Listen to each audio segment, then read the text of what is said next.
Hukum Taurat itu tidak sempurna.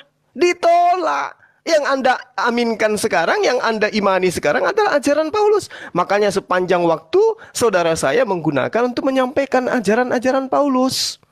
Hai anak-anakku, jangan engkau menolak didikan Tuhan. Akulah Tuhan, tiada Tuhan selain aku. Kami mengimani itu.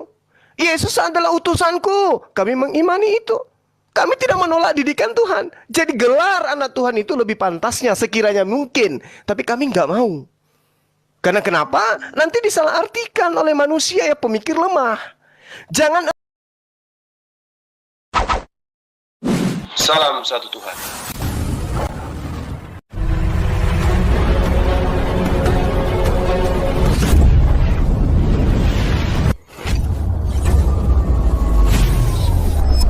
Ya, pengantar ini singkat para sahabat. Dukung semua ya sahabat-sahabat kita. Channel Densa News Muslim. Di like, di subscribe, di share sebanyak mungkin. Untuk supaya mencegah sahabat-sahabat kita di luar sana Tidak terpengaruh terhadap pemurtadan.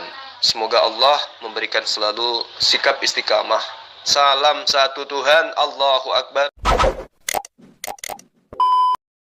Nggak bisa, itu tidak rasional. Lalu kemudian ketika kita berbicara mengenai sedikit aja tentang kebenaran, Yesus Anda katakan sebagai Tuhan, karena dia adalah yang telah menyelamatkan. Tapi marilah coba kita buka cakrawala berpikir ini, melepaskan keegoan kita dengan mengkaji apa yang ada dalam kitabnya orang Yahudi. Yesaya 63 nomor 9. Dengan segala kesesakan mereka, bukan seorang duta, bukan seorang utusan. Yesus utusan, Yesus duta, berarti bukan Yesus. Apa pembuktiannya? Ketika saudara saya mengambil, Yohanes mengatakan dia ini, dia itu, dia ini, dia itu. Tapi Yesus membantah itu. Ada kesaksianku yang lebih penting dari kesaksian Yohanes. Apalagi hanya sekedar kesaksian saudara rantai perak. Yohanes saja dibantah oleh Yesus. Ada kesaksianku yang lebih penting, bahwa segala pekerjaan yang aku lakukan yang membuat saudara rantai perak menuhankan aku, justru pekerjaan itulah yang kemudian yang bersaksi bahwa aku utusan Tuhan. Sedangkan Tuhan mengatakan bukan utusan, bukan juga duta, aku sendiri yang menyelamatkan mereka. Dengan cara apa aku menyelamatkan mereka? Dengan cara aku mengutus para nabi, dengan cara mengutus para rasul, agar nabi dan rasul ini mengajarkan seperti apa keinginanku yang mereka harus lakukan. Yaitu mereka harus kasih, setia, menjalankan segala ketetapan, perintah, aturan, hukum-hukum yang aku berikan kepada para nabi. Itu poinnya. Jadi kalau Anda mengatakan, oh bukan duta, bukan utusan, tapi aku sendirilah. Oh ternyata Yesus itulah sendiri yang adalah Bapa. Anda sedang menyelisih akal sehat Anda sendiri. Bukan utusan, Yesus utusan. Mari kita lihat, di mana Yesus mengatakan dirinya adalah utusan. Yohanes 17 nomor 3. Yesus mengaku dengan mulutnya, hidup kekal itu mengimani aku, mengenal aku sebagai utusan. Matius 15 nomor 24. Aku diutus hanya kepada umat Israel. Yesus mengaku utusan. Yohanes 12:49. Tuhan yang mengutus aku. Yesus mengaku sebagai utusan. Matius 23 nomor 10. Hanya satu pimpinanmu, yaitu Mesias. Hanya pemimpin umat pembimbing manusia Bani Israel yang menyandang domba tersesat. Itulah kemudian yang harus diakui bahwa Yesus itu adalah Mesias, utusan. Yang dikatakan Mesias itu utusan, orang yang diurapin. Markus 6 nomor 4. Yesus berkata dirinya hanya seorang utusan. Lukas 4 nomor 18. Yesus mengata dirinya adalah utusan. Pernyataan-pernyataan Yesus jelas mengatakan dia adalah utusan Tuhan, sehingga umat Islam percaya kalau dia itu adalah utusan Tuhan.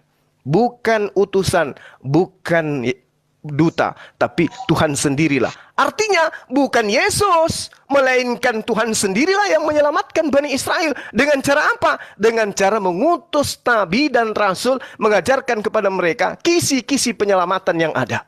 Nah, sekarang ketika Anda mengatakan Yesus berkuasa, diberi kuasa, dia menghakimi. Saya sudah tamat ajaran itu, Bung. Yesus mengatakan di dalam Yohanes 5 nomor 27. Ia telah memberikan kuasa kepadaku untuk menghakimi, karena aku adalah anak manusia. Makanya aku diberi kuasa untuk menghakimi, karena aku bukan yang maha kuasa itu. Aku hanya manusia, makanya aku diberi kuasa untuk menghakimi. Kan aku ini manusia, pekerjaanku itulah yang bersaksi bahwa Bapa yang telah mengutus aku. Lalu kemudian dalam Yohanes 5 nomor 30, aku tidak dapat berbuat apa-apa dari diriku sendiri. Apakah masih pantas kemudian oknum seperti ini dituhankan? Yohanes 5 nomor 36, Bapa yang telah mengutus aku. Pembuktian bahwa Bapa yang mengutus aku, pekerjaan-pekerjaan aku lakukan di tengah-tengah Bani Israel. Aku membangkitkan orang mati, membuat orang buta melihat, orang lumpuh berjalan, air menjadi anggur, topan badai menjadi damai, dan seterusnya. Pembuktian itu bukan saya, itu kan sihir. Pembuktian itu membuktikan bahwa saya utusan Tuhan. Nah, sedangkan ketika saudara mengatakan, mana perintahnya, mana syariatnya Islam, Al-Quran menjelaskan dengan jelas, wa katsalika auhayna ilaika ruhan min amrina. Makanya umat Islam itu dibimbing oleh roh. Kalau Anda mengaku dibimbing oleh roh, roh mana yang bimbing Anda? Rohnya Paulus atau roh yang mana? Karena nabi-nabi palsu juga disebut sebagai roh-roh di dalam kitab saudara. Kalau kami, roh yang membimbing kami adalah Roh Kudus. Apa pembuktiannya? Di dalam Al-Quran dikatakan, Kul man kana aduwwan li Jibril fa innahu nazzalahu ala qalbika bi'ittillah. Kul in kuntum tuhibbunallaha fattabi'uni yuhibbukumullah wa yaghfir lakum dzunubakum wallahu ghafurur rahim. Kemudian umat Islam ini dikatakan dibimbing oleh Roh Kudus. Roh Kudus ini menjabarkan ajarannya melalui Al-Quranul Karim. Dari mana kami mengimani Yesus itu adalah utusan Tuhan? Dari Al-Quran. Siapa yang membimbing? Roh Kudus. Apa pembimbingan Roh Kudus kepada kami sebagai umat Islam? Dikatakan, wa iskalallahu ya Isa bin Maryam a anta qulta linnas takhiduni wa ummi ilahin min dunillah. Jelas itu. Lalu kemudian dia mengatakan, qala subhanaka ma yakunu li an aqula ma laysa li bihaqq. Ani a'budullah rabbi wa rabbakum. Siapa yang membimbing kami mengimani bahwa Nabi Isa, Yesus mengajarkan kepada Bani Israel bahwa dia hanyalah Nabi yang memerintahkan Bani Israel menyembah kepada Tuhannya Bani Israel dan Tuhannya Yesus. Al-Quran. Roh Kudus itu yang membimbing kami. Nah sekarang pertanyaannya, apakah Roh Kudus membimbing kalian menuhankan anak Maria? Bukan. Tapi roh yang membimbing kalian itu adalah pengajaran Paulus. Maka Yesus mengatakan, iblislah yang menjadi bapakmu. Sedikit lagi bang. Lalu kemudian, di dalam Yohanes 14 nomor 48. Barang siapa menolak aku, tidak menerima perkataanku. Ia sudah ada hakimnya, yaitu firman yang telah kukatakan. Itulah yang akan menjadi hakimnya pada akhir zaman. Bang Suma, kenapa kamu hendak menjadi Kristen? Karena saya tahu yang akan menjadi hakim kelak di akhir zaman, perkataan-perkataan Yesus. Ketika saya menjadi Kristen, saya ditanya, Suma, atas perintah siapa kau menyembahku? Aku mau jawab apa? Yesus tidak pernah mengajarkan, sementara perkataannya yang menjadi hakim. Nah, ini yang menakutkan. Kalau saudara Kristen yang ditanya, kenapa saudara menyembah diriku? Apa yang Anda katakan? Oh, Anda adalah Tuhan, Anda adalah pencipta. Di mana aku katakan itu? Maka Yesus mengatakan dalam Matius 7 nomor 21, 22, 23 diusir orang-orang yang melakukan pemanggilan Tuhan kepada Yesus karena dia bermujizat, bernubuat, mengusir setan demi nama Yesus. Siapa mereka? Kristen. Hasil ajarannya dari ahli Taurat, orang Farisi. Yang Yesus katakan waspada, waspada, waspada. Tapi Anda mengimani malah. Lalu kemudian terkait dengan perintah sunat. Anda mengatakan itu bukan perintah Tuhan. Anda mengatakan itu tradisi. Inilah cerminan bahwa yang ada dalam diri saudara saya ini bukan Roh Kudus. Mana ada sunat itu hanya tradisi bukan perintah Tuhan. Itu perjanjian kekal. Kalau Anda mengatakan bahwasanya perintah sunat itu hanya untuk Ishak, Anda keliru. Kitab Kejadian 17 jelas dikatakan, aku akan mengadakan perjanjianku antara aku dan engkau dan keturunanmu. Sekuat apapun kitab Anda yang hanya terjemahan ini mengatakan keturunan Abraham itu bukan Ismail, itu tidak bisa. Tidak bisa. Kenapa? Yang dikatakan keturunan adalah anak yang keluar dari diri sendiri. Ismail itu anak kandung dari Abraham. Bagaimana mungkin tidak dikatakan sebagai keturunan? Dan pembuktiannya ketika dikatakan dalam data nomor 23, justru Abraham itu manusia pertama yang dipanggil untuk bersunat adalah anak kandungnya sendiri bernama Ismail, bukan Ishak. Ismail lah manusia pertama yang disunat bersama Abraham, bukan Ishak, Bung. Jadi Anda harus pahami itu dengan baik. Nah, lalu kemudian terakhir dari saya, ketika Anda melihat di dalam Bilangan 14 nomor 22 dan nomor 23. Di situ sangat jelas dikatakan, semua orang yang telah melihat kemuliaanku dan tanda-tanda mujizat yang kuperbuat di Mesir dan di padang gurun, namun telah 10 kali mencobai aku dan tidak mau mendengarkan suaraku, pastilah tidak akan melihat negeri yang kujanjikan dengan bersumpah kepada nenek moyang mereka. Semua yang menista, aku tidak akan melihatnya. Anda menista dengan mengikuti ajaran Paulus, mengatakan ajaran Taurat itu tidak sempurna. Ajaran Taurat itu adalah sengat maut. Ajaran Taurat itu adalah sampah. Ajaran Taurat itu tidak mendatangkan kebaikan. Dan Anda mengaminkan itu. Sementara Tuhan di dalam Bilangan 14 nomor 22, nomor 23 jelas-jelas sekali mengatakan, aku tidak akan melihat orang yang menista ajaranku. Bahkan Yesus, orang yang dekat dengan iman Anda. Yohanes 7 nomor 49. Terkutulah orang yang tidak mengenal hukum Taurat ini. Lalu kemudian Matius 23 jelas dikatakan bahwasanya jangan kau ikuti perbuatan-perbuatan mereka ahli Taurat dan orang Farisi. Mereka memerintahkan untuk menjalankan hukum Taurat sementara mereka sendiri tidak menjalankan. Nah, terkait sunat di dalam Islam, itu tidak berpacu kepada pengajaran Abraham. Dalam arti kata kepada tradisi Yakub, tidak. Perintahnya independen. Perintahnya setara dengan perintah Allah datang kepada Abraham. Apa itu? Tsumma auhayna ilaika anittabi'a millata Ibrahim hanifa wa ma kana minal musyrikin. Kalau orang-orang Yahudi hari ini, mereka kemudian bersunat, itu karena mereka keturunan Abraham. Tapi kami bersunat bukan karena keturunan, tapi karena perintah Tuhan itu setara perintahnya kepada baginda Rasul Muhammad SAW. Apa itu? Tsumma auhayna ilaika anittabi'a millata Ibrahim hanifa wa ma kana minal musyrikin. Bukan karena kami hidup sebagai budak, bukan karena kami sebagai orang yang kemudian menyelundup, menyusup masuk ke tanah ke badan Bani Israel, bukan. Tapi karena perintahnya itu setara dengan Abraham. Sunatkan dirimu sama seperti dia Abraham yang memiliki ajaran Hanif yang lurus, yang diberikan perintah oleh Tuhan dan dia taat kepada perintah itu. Apa di antara perintah itu? Sunat. Kami lakukan itu bukan karena kami keturunan.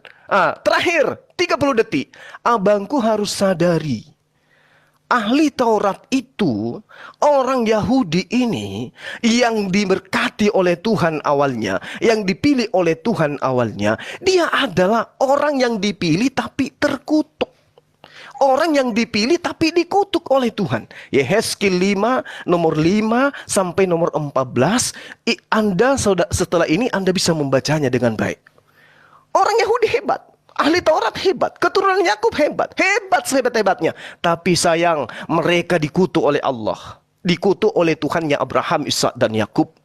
Itu yang perlu saudara pahami. Sehingga jangankan menerima Yesus sebagai Tuhan, seperti ajaran Anda, menerima Yesus sebagai Nabi aja kagak. Ya, itu yang perlu saudara pahami. Sehingga saya mengatakan kepada abang saya ini, kenapa Bang Suma itu tidak masuk Kristen, padahal dia mengetahui tentang Bible. Itu karena Kristen itu bukan ajaran Yesus, tetapi Kristen itu adalah ajaran anti-Kristus. Tengok diri Anda, abangku. Sepanjang Anda menjelaskan, yang Anda paparkan hanyalah ajaran ahli Taurat dan orang Farisi, yaitu Paulus. Silakan. Oke, saya mengutip pernyataan-pernyataan dari Tuhan Yesus ya, yang semua berpikir bahwa apa yang dikatakan Rasul Paulus itu sepertinya keliru ya. Penjelasan yang saya bawakan tadi, sekarang saya mengutip langsung ucapan Tuhan Yesus di Yohanes 5. Jangan kamu menyangka bahwa aku mendakwa kamu di hadapan Bapa. Jadi ayat 45 ya. Jangan kamu menyangka bahwa aku akan mendakwa kamu di hadapan Bapa. Yang mendakwa kamu adalah Musa, yaitu Musa yang kepadanya kamu menaruh pengharapan. Sebab jikalau kamu percaya kepada Musa, tentu kamu akan percaya juga kepadaku, sebab ia telah menulis tentang aku. Tetapi jikalau kamu tidak percaya apa yang ditulisnya, bagaimana kamu akan percaya apa yang aku katakan?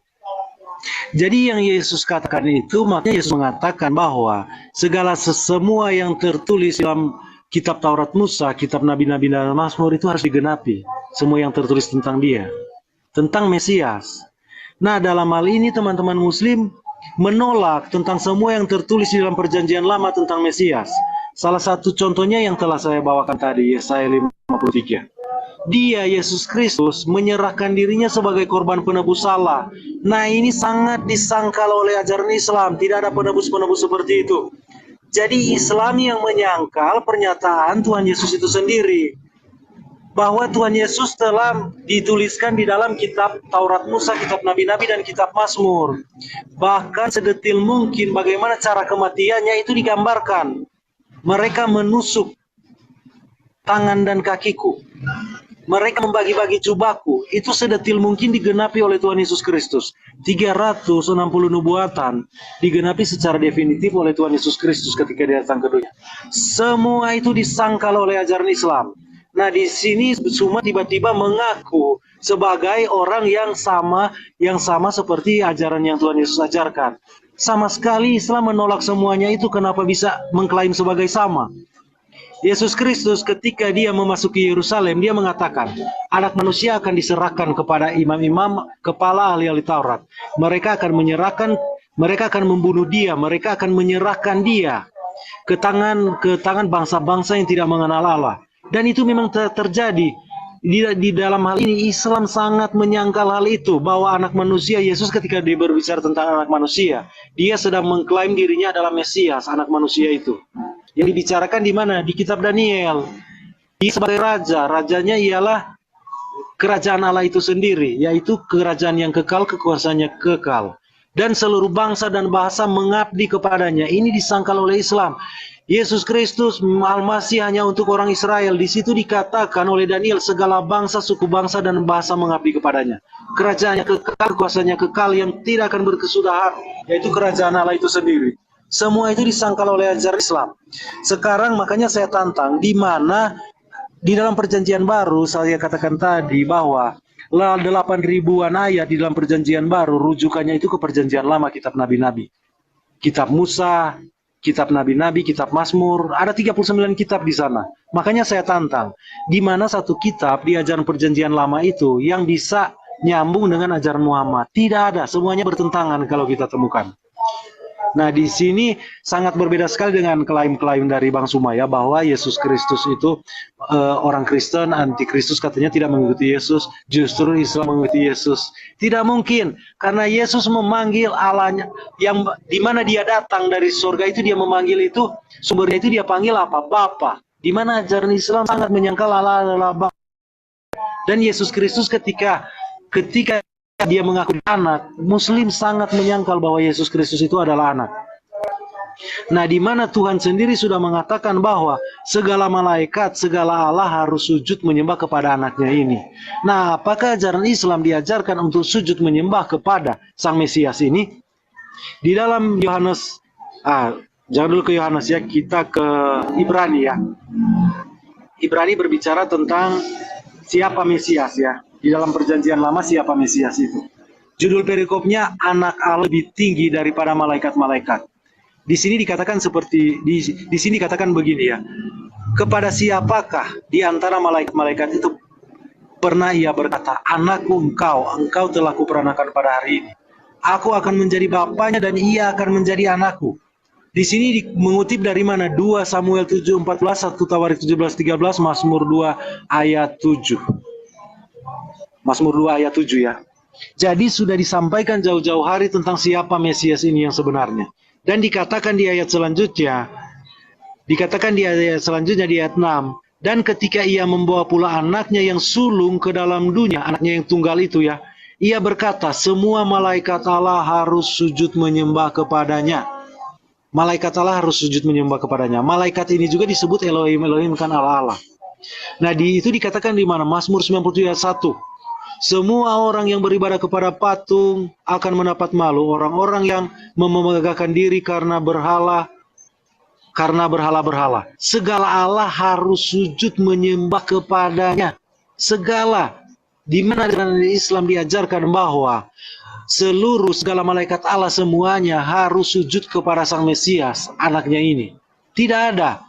Jadi baik ajaran perjanjian lama maupun perjanjian baru itu selaras, konsisten, berkesinambungan. Semua menuju kepada satu sosok, yaitu Yesus Kristus itu sendiri. Di sini dikatakan juga ya, di ayat yang ke-8. Tetapi tentang anak, Tuhan ini ia berkata. Tetapi tentang anak ia berkata, tahtamu ya Allah. Jadi Bapa menyebut anak ini Allah untuk seterusnya dan untuk selamanya. Dan tongkat kerajaanmu ialah tongkat kebenaran. Itu dikatakan di mana? Mazmur 45 ayat 7 sampai 8. Tahtamu kepunyaan Allah. Jadi tahtamu kepunyaan Allah. Mu ini siapa? Mesias. Nah, di sini dikatakan bahwa tetap untuk seterusnya dan selamanya, dan tongkat kerajaanmu adalah tongkat kebenaran. Engkau mencintai keadilan dan membenci kefasikan. Sebab itu Allah. Jadi Sang Mesias ini disebut Allah. Sebab itu Allah, Tuhan sendiri menyebut Sang Mesias Allah. Sebab itu Allah, Allahmu telah mengurapi engkau dengan minyak sebagai tanda kesukaan melebihi teman-teman sekutumu. Jadi Tuhan sendiri yang mengurapi Mesias itu kapan terjadinya itu? Itu di pembaptisan Tuhan Yesus, di mana surga terbuka, dan di situ suara yang dari surga yang Israel sebut Bapa itu mengatakan di situ, inilah anakku yang kukasihi, kepadanyalah aku berkenan. Sama seperti yang dikatakan oleh Nabi Musa, seorang nabi akan kuutus dan engkau harus mendengarkan dia. Pengutusan Yesus Kristus seperti apa? Dia dari surga datang ke bumi. Karena seperti yang dikatakan tadi di Yohanes 1 ayat 18, dia adalah gambar Allah, wujud Allah yang tidak kelihatan. Jadi anaknya yang menyatakan Allah yang tidak kelihatan itu. Yang awalnya ada di pangkuan Bapa sebagai apa? Sebagai yang kita sebut firman. Keberadaan Yesus Kristus sebagai anak ada di pangkuan Bapa itu dalam kekekalan, bukan nanti di abad pertama seperti yang disangka oleh teman-teman muslim. Makanya saya bacakan ayat tadi di Yesaya 53, Tuhan sendiri yang akan menghakimi bangsa-bangsa. Siapa yang menghakimi itu? Mesias, namanya firman Allah, sesuai dengan yang dikatakan di Yohanes 5 tadi ya, atau Matius 5.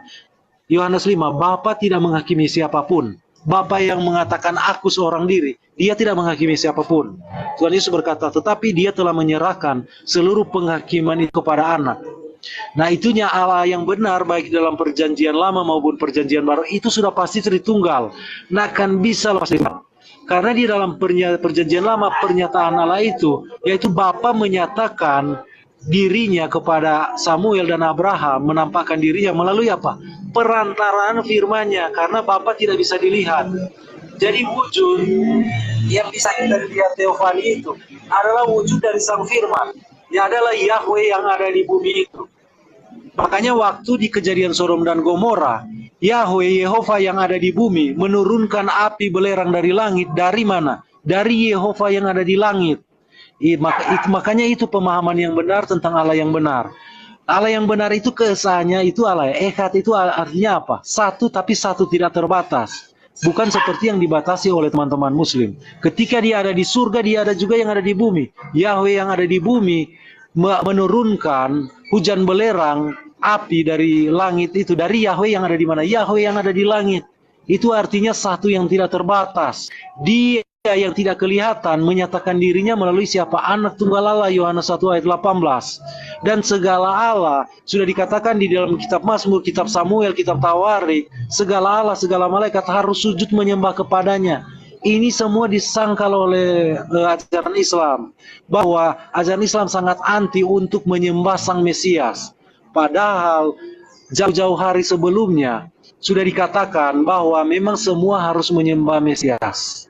Makanya Petrus ketika berkhotbah, Petrus mengatakan, Yesus yang kamu telah salibkan itu, Allah telah membuat Yesus yang kamu salibkan itu menjadi penguasa Tuhan. Ya, penguasa dan Kristus, yaitu Tuhan itu yang diurapi, penguasa itu dan Kristus yang adalah ilahi itu sendiri. Nah, ini yang terus ditantang oleh ajaran Islam, di mana di sini Suma datang seolah-olah berpikir bahwa Islam mengikuti ajaran Yesus. Itu sangat keliru sekali. Seluruh ajaran Islam itu bertentangan dengan seluruh ajaran Alkitab. Makanya saya menentang semua orang-orang Muslim. Saya melakukan satu tantangan kepada orang-orang Muslim. Sebutkan satu nabi atau satu rasul di mana kitabnya dari 39 kitab perjanjian lama dan 27 kitab perjanjian baru tidak bertentangan dengan ajaran Muhammad, yang bisa konsisten selaras berkesinambungan dengan ajaran Muhammad. Tidak ada. Nah, di sini muncul pertanyaan, Muhammad diutus siapa? Kalau semua ajaran para nabi dan para rasul tidak ada yang sesuai dengan ajaran Muhammad, malah semua bertentangan dengan ajaran Muhammad. Jadi di situ Musa, di situ Suma, dia mengklaim bahwa Kristen tidak mengikuti ajaran Yesus, sementara Yesus justru meneguhkan semua ajaran di perjanjian lama dan perjanjian baru, justru kita temukan Islam yang bertentangan dengan ajaran Tuhan Yesus. Nah, Musa menyentil tadi tentang utusan di Yohanes 5, Yohanes 17 ayat 3. Inilah hidup yang kekal itu. Ini terakhir ya, sabar ya teman-teman. Yang terakhir ini. Inilah hidup yang kekal itu, yaitu bahwa mereka mengenal Engkau. Engkau di sini siapa? Cuma harus merujuk ke kalimat pertamanya. Karena ayat ini utuh nanti dibagi-bagi oleh manusia, oleh yang menyusun ini, supaya ketika membicarakan tentang kalimat bisa merujuk kalimat yang mana. Oh, di nomor begini, di ayat begini. Tidak ada Tuhan menurunkan ayat per ayat seperti dalam Al-Quran. Nah, ada ayat per ayat yang diturunkan. Itu tulisan utuh dan dibagi pasal-pasal dan dibagi ayat-ayat supaya mudah untuk dipelajari. Nah, di situ kalau kita membaca ayat ini, inilah hidup yang kekal itu. Hidup yang kekal itu adalah Mesias itu sendiri. Dia, Tuhan Yesus mengatakan, akulah roti hidup yang turun dari surga itu. Artinya roti hidup apa? Supaya kita hidup. Kalau kita tidak makan roti itu, kita artinya mati kematian kekal. Yesus Kristus adalah mana itu sendiri yang memberi hidup kepada manusia. Itu pernyataan dari Tuhan Yesus sendiri. Kalau kita tidak menerima tubuhnya sebagai makanan untuk kehidupan rohani kita, kita pasti akan binasa kekal. Jadi tujuan Tuhan Yesus mengatakan sini inilah hidup yang kekal itu tubuhnya sendiri. Kalau kita mau hidup, kita harus ambil bagian dalam penebusan itu. Tubuh yang diberikan itu yang disediakan oleh Allah itu sendiri. Karena Allah tidak berkenan kepada darah hewan itu sebenarnya. Tetapi wujudnya yang Allah berkenan ialah persembahan tubuh Yesus Kristus itu. Di mana Allah sendiri yang menyediakan. Korban Abraham dan Ishak itu, ketika Tuhan memerintahkan Abraham memerintahkan Ishak itu tipologi dari Yesus Kristus. Bapa memberikan anaknya sebagai korban untuk apa? Penebus salah yang dikatakan di dalam Yesaya 53 tadi. Itu tidak pernah diajarkan dalam Islam. Jadi sangat keliru sekali kalau Suma mengambil Yohanes 17 untuk membenarkan ajaran Islam tentang kehidupan kekal itu. Mereka mengenal Bapa satu-satunya Allah yang benar. Jadi Islam sangat anti dengan kata Bapa di ayat pertama ini. Di ayat pertama ketika awal dari ucapan Yesus, Bapa, telah tiba saatnya permuliakan anakmu. Jadi Yesus menyebut anakmu. Islam sangat anti dengan Yesus adalah kata anak-anak Allah. Yesus sendiri dari ucapan mulut Yesus sendiri menyebut sumbernya itu sebagai Bapa dan dia anaknya. Bapa, telah tiba saatnya permuliakan anakmu supaya anakmu mempermuliakan engkau. Nah, kita baca tentang kehidupan kekal itu apa? Yang akan diberikan oleh Tuhan Yesus di ayat 2. Sama seperti engkau telah memberikan kepadanya kuasa atas segala yang hidup, demikian pula ia ini dia sendiri, Yesus Kristus anaknya, akan memberikan hidup kekal. Ini yang dimaksud hidup kekal di ayat ketiga.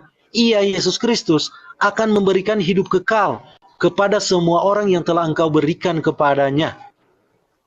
Jadi tidak ada bisa dapat di ajaran lain seseorang yang bisa memberikan hidup kekal itu sama seperti Bapa memberikan hidup kekal.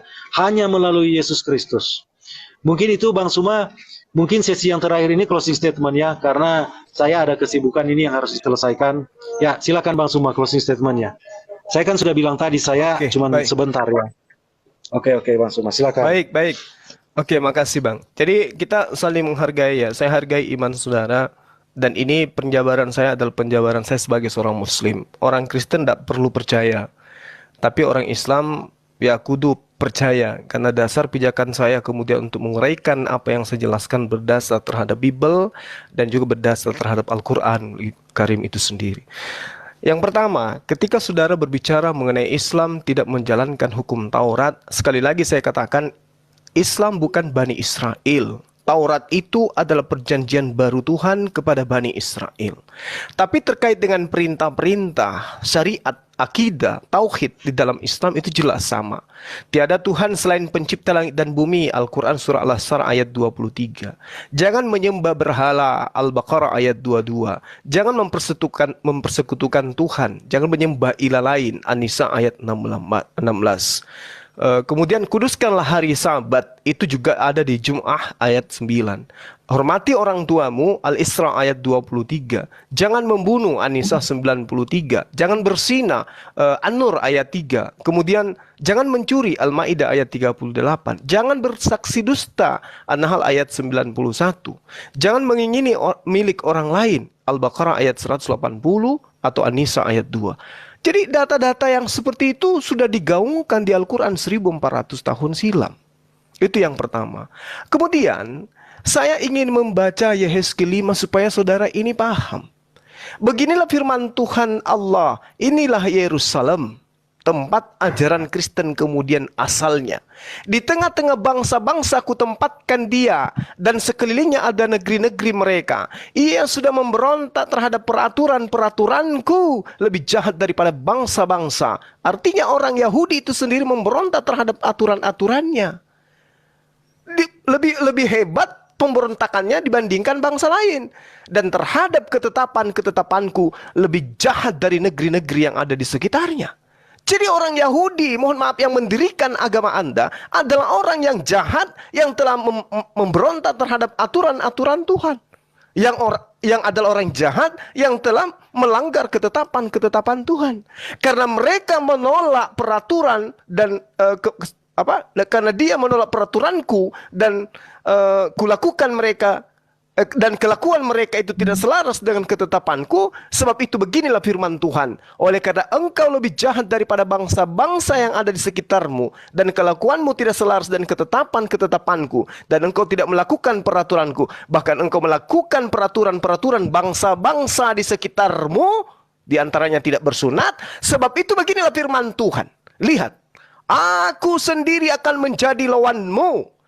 Aku akan menjatuhkan hukuman kepadamu di hadapan bangsa-bangsa. Tengoklah apa yang terjadi dengan bangsa Israel.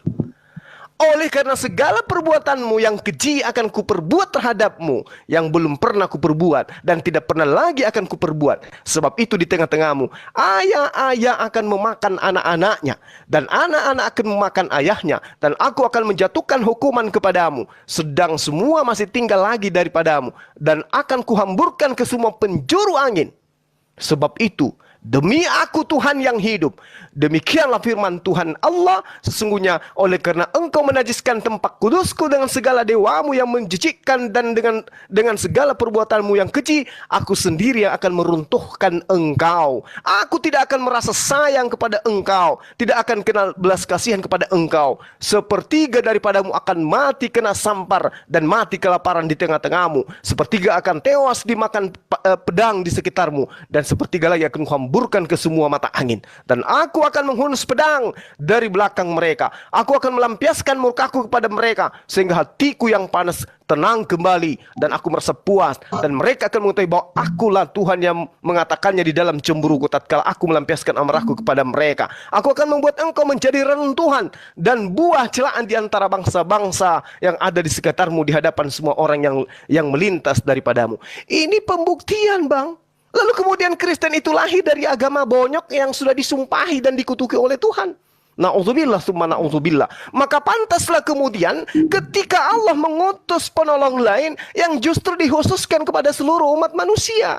Kenapa? Karena bangsa Israel yang tadinya adalah bangsa pilihan, yang Anda jagokan karena mereka adalah anak-anak Tuhan, itu dimurkai. Baca Yehezkiel 5, nomor 5 sampai tuntas, sampai satu perikop. Umat mana ini yang dikutuk dan dibenci oleh Allah, yang ditumpas oleh Allah itu sendiri, yang dikatakan, akulah yang akan menjadi musuhnya.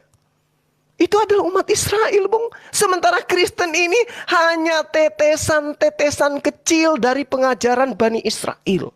Nah, mari kita bahas Kristen. Di dalam Lukas 21, Yesus mengatakan kepada Bani Israel yang tegar tengku itu, waspadalah supaya kamu jangan disesatkan, sebab banyak orang yang akan datang dengan memakai namaku. Sekarang Anda menggunakan nama Yesus, menjajakan nama Yesus, menjual nama Yesus, seakan-akan ajaran Anda itu adalah ajaran yang benar. Padahal nama Yesus hanya Anda jadikan tameng, yang dijadikan oleh ahli kitab tameng, demi kepuasan mereka, agar mereka kemudian mendapatkan apa yang diinginkan dari kekaisaran Romawi dan Yunani pada kala itu. Yohanes 2 nomor 18 nomor 19, anak-anakku, waktu ini adalah waktu yang terakhir, dan seperti yang telah kamu dengar, seorang antikristus akan datang. Sekarang banyak bangkit antikristus, itulah tandanya bahwa ini benar-benar adalah waktu yang terakhir. Mereka memang berasal dari antara kita, jadi bukan dari luar ahli kitab. Antikristus itu memang berasal dari tengah-tengah kita, tetapi mereka tidak sungguh-sungguh termasuk pada kita. Ini dalil, Bung. Dari antikristus inilah lahirnya Kristen. Lalu kemudian di Matius 7, jelas di situ dikatakan nomor 24. Setiap orang yang mendengarkan perkataanku ini dan melakukannya, ia sama dengan orang yang bijaksana yang mendirikan rumah di atas batu. Tetapi sebaliknya, Orang yang mendengarkan perkataanku ini tapi tidak mengikuti perkataanku, maka mereka seperti orang yang membuat rumah di atas pasir, lalu kemudian rumahnya dihantam oleh ombak. Inilah Anda.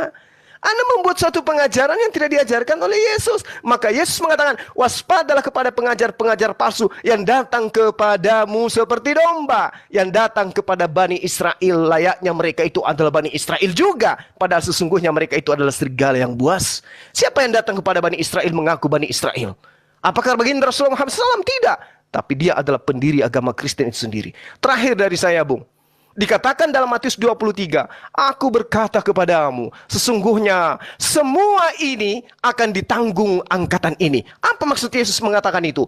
Ternyata pada masa kehidupan Yesus, di mana Yesus ada di sana, apa yang dikatakan oleh Yesus, celakalah engkau wahai orang Farisi, celakalah engkau wahai ahli Taurat, celakalah engkau wahai ular beluda, wahai engkau keturunan ular beluda, engkau membunuh nabi, engkau menangkap para nabi, dan seterusnya. Ternyata kecelakaan demi kecelakaan yang dikatakan oleh Yesus itu digenapi, ditanggung. Kata Yesus mengatakan, aku berkata kepadamu, sesungguhnya semua ini akan ditanggung angkatan ini. Makanya apa dikatakan oleh Yesus? Yerusalem, Yerusalem, engkau membunuh para nabi, melempari dengan batu orang-orang yang diutus kepadamu. Berkali-kali aku rindu mengumpulkan anak-anakmu, sama seperti induk ayam mengumpulkan anak yang di bawah sayapnya, tetapi kamu tidak mau. Lihatlah, rumahmu ini akan ditinggalkan dan menjadi sunyi. Dan aku berkata kepadamu, mulai sekarang kamu tidak akan melihat aku lagi, hingga kamu berkata, diberkatilah dia yang datang dalam nama Tuhan. Siapa dia yang diberkati yang datang dalam nama Tuhan? Allahumma salli ala Muhammad wa ala alihi Muhammad kama sallaita ala Ibrahim. Yerusalem menjadi sunyi, menjadi puing-puing peninggalan para serigala. Lalu kemudian bait suci Allah itu kemudian dimuliakan oleh dia yang diberkati siang dan malam. Siapa dia yang diberkati siang dan malam? Baginda Rasulullah Muhammad sallallahu alaihi wasallam. Mengapa Bang Suma tidak mau menjadi Kristen? 30 detik. Karena di dalam pengajaran Yesus, Matius 24, pada waktu itu jika orang berkata kepadamu, lihat Mesias ada di sini, atau Mesias ada di sana, jangan kau percaya. Dan tentang Mesias, dan Mesias, itu hanya ada di dalam Kristen. Jangan kau percaya. Maka saya tidak percaya kepada Kristen. Karena pesan Yesus, jika ada orang berkata ada Mesias di sini, jangan ada Mesias di sana. Kata Yesus, jangan kau percaya. Rasulullah Muhammad SAW tidak pernah mengatakan, wahai manusia, sesungguhnya aku bertemu dengan Mesias. Siapakah engkau Tuhan? Akulah Yesus yang kau aniaya. Tidak. Rasulullah Muhammad SAW tidak pernah mengaku bertemu dengan Mesias. Tapi Paulus, Lukas, Markus, Matius, Yohanes selalu mengaku bertemu dengan Mesias. Karena itulah saya tidak mau menjadi orang Kristen. Karena orang Kristen itu sekali lagi adalah ajaran nabi palsu, ajaran antikristus yang dinubuatkan oleh Yesus itu sendiri. Sedangkan Yerusalem itu akan bangkit pengajaran Tuhan kembali ketika yang diberkati itu datang, yaitu baginda Rasulullah Muhammad SAW. Sallu alaihi wasallam. Demikian sementara dari saya, Bang Rantai Perak. Mungkin kita bisa lanjutkan sebentar malam atau besok. Terima kasih atas dialog yang disiapkan, Komalnya begitu indah, karena cuma kita berdua sehingga kita puas untuk menyatakan kebenaran versi kita masing-masing. Mohon maaf ketika ada kata-kata yang kurang berkenan. Cuma jangan keluar dulu, saya mau closing statement. Siap. Untuk menanggapi pernyataan kepada teman-teman. Baik.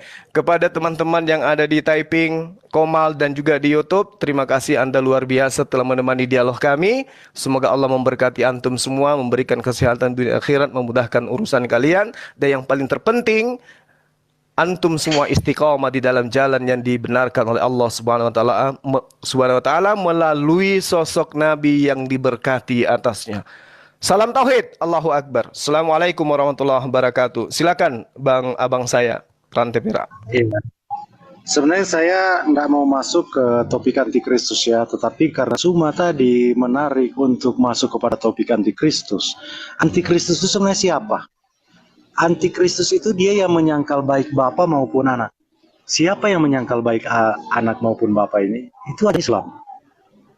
Jadi Muhammad itu sebenarnya sendiri adalah antikristus itu sendiri, Muhammad. Dan memang pemusnahan-pemusnahan Tuhan, penyangkalan-penyangkalan terhadap Tuhan, kumpulan-kumpulan orang yang melawan Tuhan, itu terjadi selalu di Babel ya. Babel itu Irak. Nah, Islam itu berkembang di Irak. Penulis hadis siapa itu? Bukhari itu ya, kalau saya tidak salah. Itu dari Irak itu. Dan Abu Bakar al-Baghdadi pernah mengaku bahwa dia keturunan Muhammad dan dia adalah khalifah terakhir. Ini sangat cocok. Pola Babel, sekarang saya tunjukkan teman-teman pola Babel ya. Babel ini kan antikristus itu kan Babel. Supaya teman-teman tahu. Karena semua sudah masuk ke topik itu, jadi saya apa ya? Saya masuk saja ya. Supaya teman-teman tahu ya. Kita lihat pola Babel itu seperti apa sebenarnya ya. Babel itu kan antikristus. Sumber selalu di mana melawan Allah dan pemusnahan Allah itu terjadi ya. Jadi pola Babel ini awal mulanya di mana ya? Dia di Erek. Erek adalah Irak ya, Irak sekarang ya. Nah, Nephilim, bangsa-bangsa orang-orang raksasa itu yang dimusnahkan oleh Tuhan di zaman air bah itu Nephilim itu di mana? Kejadian itu. Nuh itu di mana? Irak, pusatnya Irak. Abad ke-21 itu abad ke-35 sebelum Masehi ya. Berapa 5.500 tahun yang lalu ya. 500 tahun dari Adam itu. Nah, abad ke-21 sebelum Masehi itu di Babel kuno ya, Irak. Tentang apa? Nimrod, Menara Babel. Nah, Nimrod Menara Babel ini dia melawan perintah Tuhan. Dia mau kuasa manusia itu untuk bersatu mereka. Di situ Tuhan mengatakan, apa saja mereka lakukan berhasil. Nah, mereka satu bahasa. Dan Tuhan membuat bahasa itu menjadi kacau di situ. Sehingga kita sekarang punya ribuan bahasa. Mungkin ratusan ribu bahasa sekarang. Ajaran siapa yang coba menyatukan kembali bahasa-bahasa Islam? Islam mau menyatukan bangsa-bangsa ini, Pak. Bangsa-bangsa segala bangsa dan bahasa ini mau menyatukan di dalam ajaran bahasa Arab. Bahkan orang-orang yang tidak ada sama sekali hubungannya dengan Arab, ke Arab-Araban semua. Bukan hanya bahasa, bahkan budaya Arab itu mau diadopsi. Jadi kejadian di abad ke-21 sebelum Masehi, 4.100 tahun yang lalu di Babel kuno, Nimrod, itu mau dibangun kembali oleh ajaran Islam. Nah, lalu masuk di abad ke-7 sebelum Masehi ya, 14 abad kemudian, dia setiap 14 abad ya. Pola Babel ini setiap 14 abad. Pertama kan di zaman Nuh 35 sebelum Masehi ya. Baru 14 abad kemudian, abad 21 sebelum Masehi, itu Nimrod, Menara Babel itu. Baru abad ke-7 sebelum Masehi itu, Babel mana itu? Nebukadnezar. Babel Nebukadnezar ya. Nah, abad ke-7 Masehi, Islam. Semua tempat-tempat ini, 1, 2, 3 kejadian ini, 4 sampai ke Islam ini, semuanya itu Irak pusatnya, Babel. Ajaran Islam itu berkembang di Irak, bukan di Arab Saudi, Irak. Nah, abad ke-21, sekarang di abad 21. Menurut pola ini, Islam berkembang di abad 21. Berkembang apa? Melawan Allah. Makanya Yesus Kristus telah dinubuatkan ya tentang di akhir zaman ya. Bangsa-bangsa lain itu akan menyerang Israel dan Tuhan akan berdiri di pihak Israel. Bangsa-bangsa yang berperang melawan Israel ini bangsa-bangsa yang mana? Walaupun nama-namanya masih digunakan nama-nama kuno yang dulu, tetapi posisi di abad 21 ini ketika dilacak, itu negara Islam semua itu. Dan sudah dinubuatkan bahwa negara-negara Islam itu, Islam sendiri mengakui hal itu. Dalam ajaran Islam ada sendiri mengakui hal itu. Akhir zaman tidak akan datang sampai orang Yahudi itu, orang Islam itu menyerbu Israel. Bahkan batu-batu dan pohon-pohon akan bersuara. Di sini ada Yahudi, datang bunuh. Semua itu sudah disampaikan di dalam Alkitab. Tetapi dengan versi yang bertolak belakang. Jadi ajaran Islam ini dibuat yang bertolak belakang dengan ajaran yang sebenarnya. Sebenarnya Tuhan berpihak di Israel, tetapi semua itu diputar balikan. Jadi Tuhan berpihak di Islam. Kedatangan Yesus yang saya sampaikan tadi, Tuhan sendiri itu yang menghakimi bangsa-bangsa. Dan dia akan berperang di pihak Israel. Cocok sekali yang dia kembangkan di dalam Islam. Mereka akan menyerang Israel, bahkan pohon-pohon dan batu-batu akan bersuara. Di dalam Alkitab sudah digambarkan jauh-jauh hari sebelumnya, ribuan tahun sebelumnya. Berapa tahun? 1000, lebih dari 1000 tahun sebelumnya, 1400 tahun sebelumnya. Sebelum Islam menuliskan ajaran itu, Ajaran itu sudah diajarkan di dalam Alkitab yang bertentangan dengan yang Islam ajarkan. Bahwa ketika dilacak daerah-daerah Muslim, bahkan daerah-daerah Muslim yang fundamentalis, yang militan, disampaikan di Alkitab, bangsa-bangsa itu, segala bangsa itu akan ditarik oleh Tuhan, memang untuk datang menyerbu Israel, membawa dirinya. Karena saat itu akan terjadi kekacauan. Alat-alat perang mereka akan dikacaukan. Israel akan mengacaukan alat-alat perang mereka. Sekarang tepat sekali apa yang Alkitab katakan. Alat-alat perang mereka akan bingung. Mereka sendiri akan bingung. Kenapa alat perang ini? Israel akan memiliki teknologi yang luar biasa. Mengacaukan radar-radar, pesawat, drone semua. Sehingga orang-orang daerah-daerah Muslim bingung. Dengan cara bagaimana mereka harus menyerbu Israel? Tuhan telah memerintahkan supaya apa? Mereka membawa diri mereka sendiri. Orang yang biasa petani, pembajak itu, alat-alat bajaknya akan dibuat pedang. Artinya mereka yang bukan tentara semua akan menyerbu Israel. Itu sebenarnya Tuhan yang panggil mereka ke sana di lembah Yosafat. Itu di perang Armageddon. Dan Tuhan Mesias akan berdiri membela Israel seperti yang saya katakan tadi, firman Allah sang Mesias itu, yaitu Allah itu sendiri akan menghakimi bangsa-bangsa di lembah Yosafat. Bangsa-bangsa ini siapa? Kita deteksi, cuman nanti sesi berikutnya, kita deteksi nama-nama semua itu, bahwa nama-nama negara Islam yang sekarang. Itu 1400 tahun sebelum Islam menggambarkan itu dengan cerita yang berbeda, bertolak belakang. Itu sudah disampaikan semua di Alkitab. Jadi apa yang Islam terima tentang antikristus, orang yang melawan Kristus, orang yang melawan Allah itu sendiri, itu sudah jauh-jauh hari digambarkan, diceritakan di dalam Alkitab tentang akhir zaman itu. Islam adalah penggenapan dari musuh Allah itu sendiri, musuh Allah Israel. Jadinya seperti itu. Jadi mungkin itu dulu karena saya ada kesibukan saya ini, teman-teman. Terima kasih ya Bang Suma. Sebenarnya saya nak mau masuk antikristus. Iya Bang, iya Bang.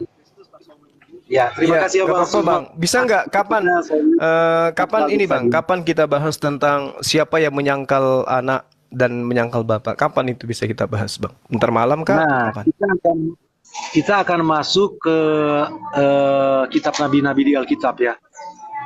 Kitab nabi-nabi Alkitab telah menunjuk itu tempat-tempat itu. Sekarang itu negara-negara fundamentalis Islam yang akan memang dihakimi oleh Tuhan di wahyu yang saya katakan tadi ya. Mungkin nanti saya nak bisa janji ya Bro Suma, karena saya nak mau berjanji karena itu akan jadi beban pikiran saya. Nanti kalau ada waktu, saya kan setiap hari live. Nanti kalau ada waktu kita bisa atur waktu untuk membahas itu. Bisa begitu ya Bro Suma? Oke, baik Bang, baik. Nanti kalau misalnya Abang ada waktu di kontak aja Bang. Saya penasaran siapa sih yang menyangkal Tuhan ini, menyangkal anak dan juga menyangkal bapak. Oke, makasih ya Bang ya. Oke, thank you. Terima kasih Bro Suma. Iya. Terima kasih sudah hadir. Terima kasih Bang. Saya pamit ya, saya pamit. Baik. Yuk, semangat siang, semangat sore Bang. Ya, semangat sore sama-sama Bro. Tuhan memberkati.